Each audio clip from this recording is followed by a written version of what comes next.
Rihanna headlined the Super Bowl halftime show this year, and she completely stole the show in more ways than one, and I'm gonna talk about it. Now, Rihanna is expecting her second child, y'all, and when I saw the camera zoom out, I immediately thought to myself, oh yeah, she's definitely pregnant. And I hate to be the person who speculates that a woman is pregnant before she confirms it, but her team did end up confirming that she is in fact pregnant. And congratulations to her and A$AP Rocky for their second child. They did not waste any time having another child because they just welcomed their son not too long ago. So that was pretty quick. But congratulations to Rihanna. I can't imagine how nerve-wracking it was for her to perform on the biggest stage in the world with all eyes on her. She just seemed like she was extra careful. She wasn't putting in too much energy, but she did move a little and she did a few dance moves here and there. And I thought she did a good job considering that she is pregnant and this is her first major performance in years. One critique I will say is she did kind of miss the mark when it came to lip syncing. I know some of her vocals were pre-recorded, but I wanted her to make it a little bit more believable. So that's my only critique, but overall, I thought she did a good job. You can't go wrong with a halftime show from Rihanna because she has so many hits. And I'm wondering how she was able to even choose because there were a lot of other hits that she did not perform. So I'm just like, she really had a tough time narrowing it down, but I think she made the best selection for the show. She started off super hype, and I love how she entered the stadium on a floating platform, and her other dancers were on floating platforms as well, and all of the platforms were moving up and down like staircases, and I thought that concept was super cool. And I thought her dancers just nailed it. Her dancers were eating that choreography up. I was just like, it was just brilliant. But the creative direction for me was just amazing. I was in awe of just how clean and simple everything looked, but how complex it was at the same time. I thought it was great. And Rihanna didn't rely too much on gimmicks or a lot of fluff.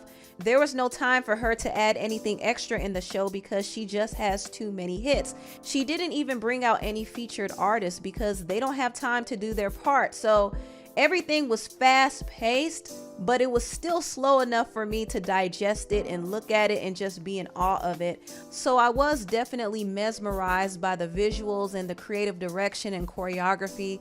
I like the different angles. I like how they utilized the whole stage, and it was a long vertical stage, and I thought that was pretty cool. And kudos to Rihanna. She definitely pulled through, and I think there was a lot of pressure for her to get this performance done. Rihanna hasn't released a body of music in a long time, so I do think her doing this halftime show was more of a way to put herself back out there and remind people that yes, she still is a music artist, and maybe we will get some new music sometime this year, maybe later on this year because she is pregnant, but she was just reminding people who she was. And on top of that, she was using this opportunity to promote her many businesses. Rihanna has a clothing brand, a beauty brand, and she has a lingerie line. I mean, she has a lot of things going on. And she even took a moment in the show to promote her Fenty Beauty makeup. So I thought that was super cute. But basically, this show was a way for Rihanna to advertise herself. She didn't have to do it, but I think she felt the necessity to do it to kind of reintroduce herself to the masses. And it definitely takes a lot of courage to go on the biggest stage in the world while pregnant and perform for the whole world to see. I mean, that is pretty daunting. So kudos to Rihanna for having the courage to pull that off. Now, before I get into the next topic, I want to thank Sonic Bonnet for sponsoring this video. The Sonic Bonnet is not your everyday bonnet. It's a luxuriously silky bonnet with the power of Bluetooth technology. Built into its breathable elastic headband are a set of Bluetooth earphones, so you could start, pause, and play sounds from your phone, answer calls, and more, all with a tap of a button. The Sonic Bonnet is the perfect companion for your daily self-care and hair care routine.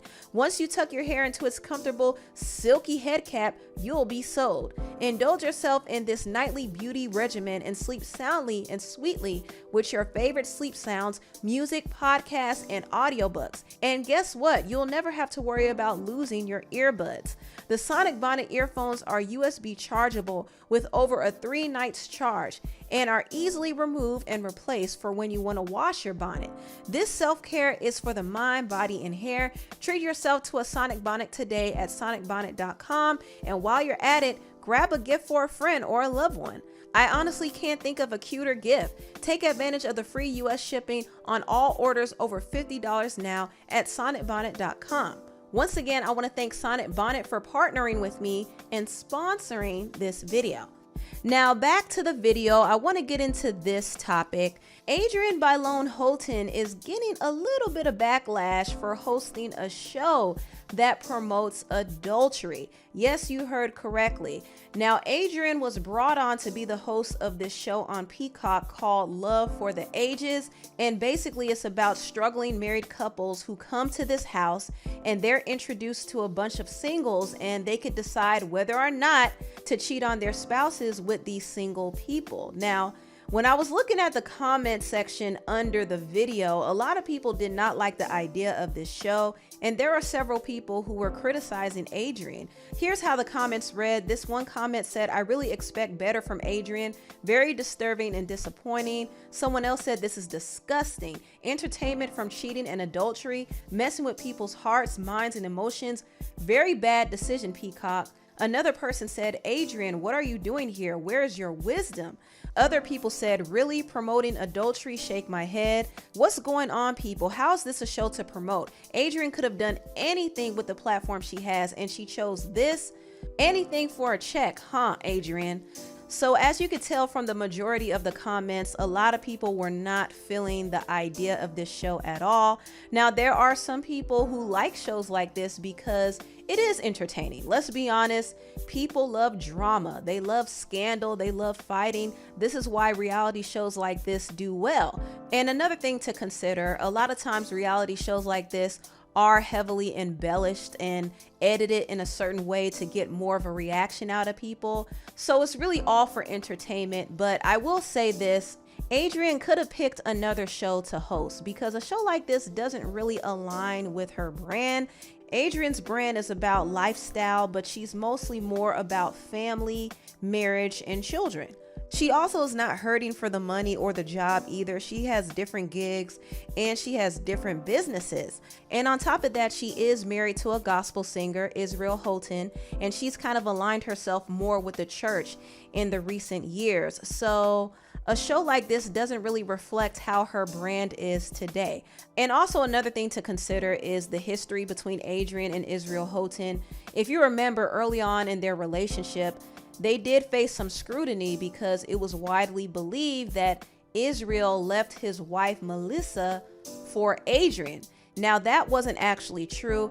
Israel did cheat on his ex-wife, but it wasn't with Adrienne. He was separated and on the verge of divorce when he started dating Adrienne. And Melissa didn't hold any bad feelings towards Adrienne. In fact, she was supportive.